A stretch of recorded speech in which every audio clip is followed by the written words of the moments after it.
Hello, my beautiful anomalies, and welcome back. I'm Astrea, your lovely host. Today, I bring you a story that is a comforting yet sad one.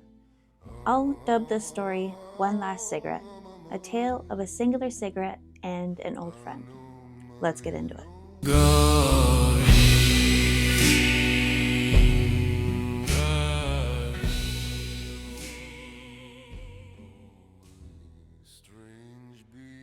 Leonard Parks, or Lenny for those who knew him, was 68 when he had passed. He was formerly a factory worker and a Vietnam veteran. He lived in a subsidized housing complex in Baltimore. He never had any children and was married but once to his only love, Gertrude, or Gertie.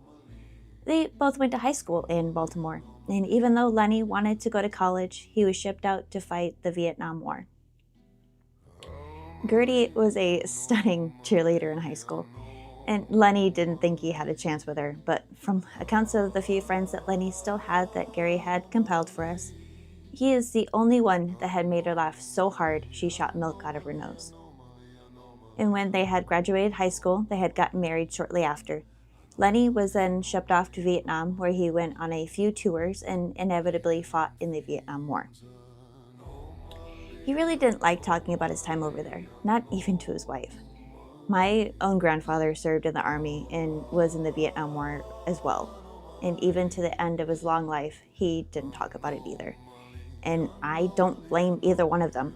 I'm sure there were just unexplainable, terrible things that happened. It just scars you for life. And before Lenny went overseas, they bought a house on a 2-acre plot of land in the country. It was a fixer-upper, but that didn't stop Lenny and Gertie from seeing its true potential and renovating every inch of that space to accommodate for each of their wants and needs in a house. It had a beautiful wraparound porch with a Four Seasons room. Gertie really loved that part about the house. She would go onto the front porch with a cup of coffee and watch the sunrise with Lenny. And that was their little slice of heaven. And even though they didn't want any children, they never said they didn't want any fur babies. Growing up, Lenny had always loved the Greyhound breed, and Gertie loved the Border Collie breed. They had plenty of land, so they decided to get both, obviously.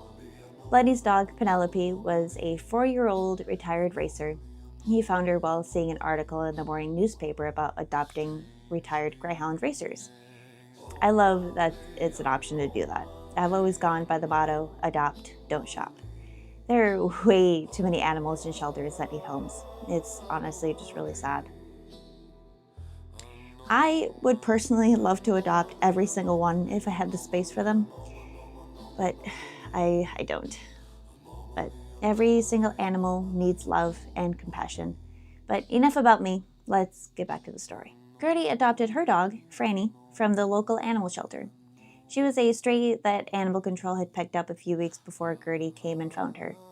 And at the time of the pickup, they had guessed her age to be around 3 or 4, but weren't entirely sure. Said she was just dropped off on a country road and found her way into town again, searching for her owners, they think. See, that kind of stuff just breaks my heart and just makes me so angry. Like, how can you do that to a part of your family? I don't get it. Franny was the first and only pup that Gertie had saw that day. She didn't even bother looking at the other dogs that were there. There was an instant connection between them. And by this time, Lenny had Penelope for only a few months before adopting Franny.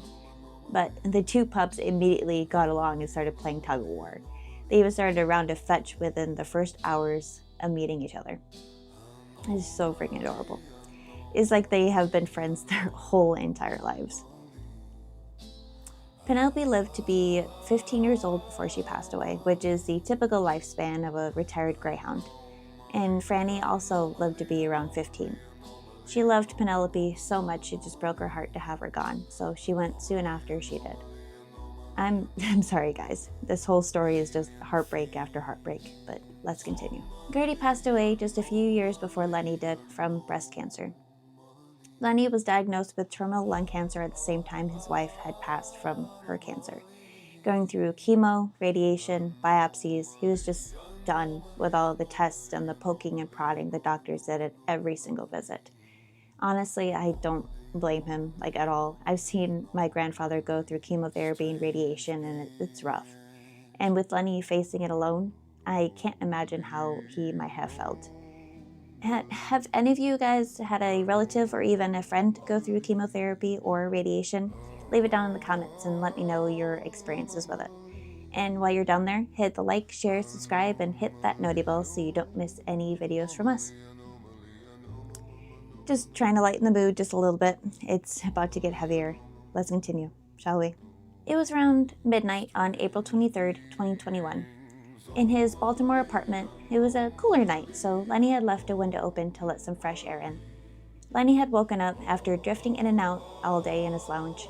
His breathing had gotten so much worse over the course of the past few days. It felt like someone was filling his lungs with gravel and sitting on his chest at the same time.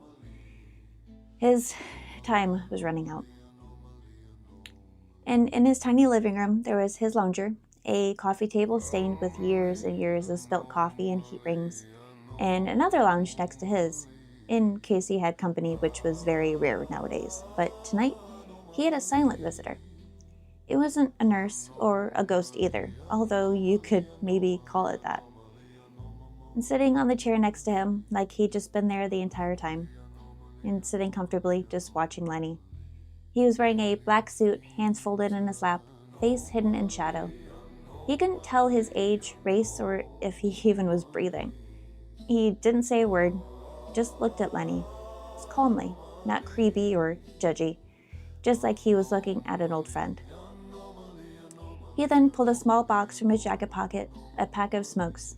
No, these cigarettes were old school, unfiltered Lucky Strikes. He offered Lenny one, and Lenny pondered the offer. He had quit smoking when Gertie had died, figuring it would buy him more time, but turns out that was completely wrong. And Lenny took the cigarette that the strange man had offered him, and Lenny suffered from Parkinson's disease as well, so his hands shaked constantly.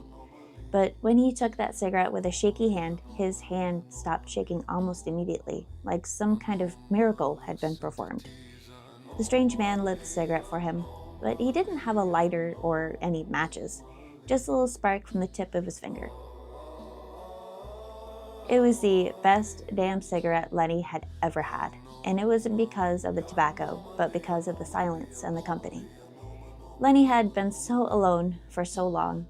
Having someone there in his final moments was comforting in its own right, even if it was a complete stranger. They sat there for a long while, and Lenny just smoking and the man just being there, like Lenny mattered to him. Lenny never asked who this person was. He really didn't need to. And before the man left, he reached out and put his hand on Lenny's hand. It wasn't too warm or too cold, it was just real. And then he was gone. No sound, no door creaking, just gone. There was a handwritten note of these accounts that Gary had gathered intel, which is how we know all of what happened that night. And Lenny didn't know if anyone would really believe him, but to him it really didn't matter if they did or not. But if they did, read his note, and if you ever see him, to not be afraid and that you are not alone. A singular cigarette was found in the ashtray next to Lenny's chair. Any smoke traces that the Foundation could uncover didn't match any modern brand. Surveillance cameras in the hallway recorded no visitors between the hours of 10 p.m. and 2 a.m. There was also a faint smell of burnt tobacco in the room that lingered for days. This was an encounter of SCP-4999, a man dressed in a black suit only there in someone's last hours to comfort the forgotten, the lost, and the lonely. Lenny didn't die in some hospital, and there was no priest or doctor, but he certainly wasn't alone. Whatever SCP-4999 is, a ghost, angel, a glitch in reality, it reminds us all over here at Site-30 what we forget too easily. Not all anomalies are threats. Some are mercy. There is no containment required for this entity. SCP-4999 is under the class Keter, which goes to show that not all Keter classes are dangerous, just that they are extremely difficult to contain and don't have a solid understanding of the entity. and due to its unwillingness or inability to show itself before more than one person at a time, and the immediate death of anyone who witnesses it firsthand is basically self-containing anyways. Reports of manifestations caught by security camera feeds, photos, and other media are confiscated for analysis. All other witnesses are to be amnesticized. SCP-4999 is a humanoid of unknown origin and composition. Its physical appearance varies, however, with dark suit and tie type of dress to be the only constant. There is very little data on this entity due to its highly specific circumstances that they do appear. And like I had mentioned before, SCP-4999 will only manifest itself in the presence of one solitary human at a time. All of the subjects have been in terminally poor health, critically injured, or on their deathbeds, with this SCP appearing near or within sight of the person no more than 20 minutes before their expiration. However, they will only appear if the person who is dying is conscious and alone. And like what happened to Lenny, the entity will either seat itself or stand directly adjacent to where the subject is sitting or laying. And they will offer a cigarette from their left jacket pocket, and if the subject accepts, the SCP will place it between their lips, take one for themselves, and light both of them. If they decline, however, the SCP will still light a cigarette for itself. The entity will also make physical contact with the subject as well, whether it be holding their hand, placing a hand on top of theirs, or resting a hand on their shoulder. The SCP will remain with the person silent and unmoving until they have passed. It has not been seen to do anything else and vanishes right after the person's death. The cigarette will still be there, however. It's the only physical evidence of SCP-4999. No one thus far has been seen to keep their distance from this entity, and no one has tried to make conversation with it. There has only been acknowledgement of the entity through eye contact or thanking it for the cigarette. There are a few things that are most common who is visited by this entity, and a few that Lenny covered.